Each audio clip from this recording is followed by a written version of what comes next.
در یک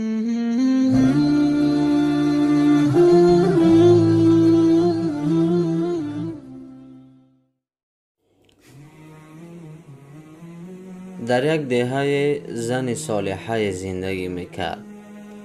او یک پسر داشت که چندین سال باز به سفر رفتگی بود و به خانه اشان نمی آمد. آن زن فقط شب و روز دعا کرده از خداوند دیدار پسرش را میخواست. هر روز آن زن نان میپخت و یک تا نان را گرفته در پشت درش میماند تا که یگان بیچاره محتاج نان را گرفته آنها را دعا کند. هر سحری نان را فقط یک مرد کوزه پشت می گرفت و می گفت بدی کنی بدی می بینی. آن مرد هر روز این گپ را تکرار می کرد و می گفت. زن غضبناک شده خود به خود می گفت به جای آن که نان را گرفته به من رحمت گوید فقط همان یک گپ را تکرار می کند.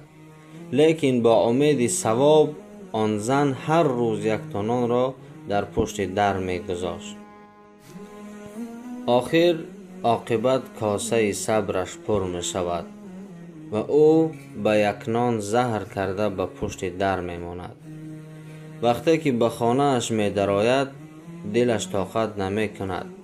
رفته نان زهرآلود را می گیرد و به جایش دیگر نان می ماند. باز همان مرد آمده نان را می گیرد و همان گپش را تکرار می کند.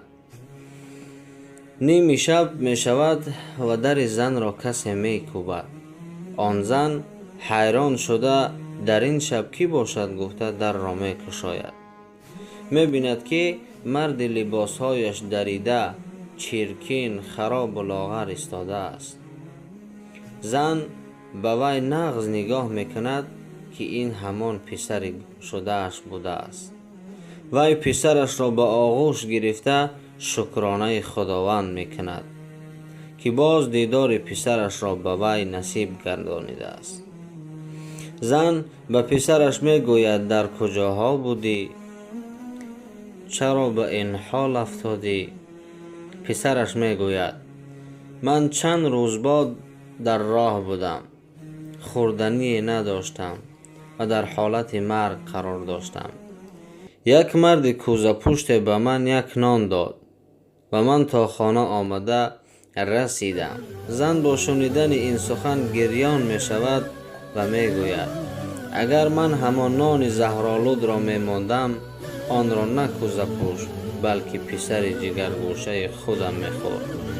زن معنای سخنان کوزه پشت را می فهمد و توبه کرده از خداوند آمرزش می طلبد برای آن که مهر خداوند او را از چنین گناه کردن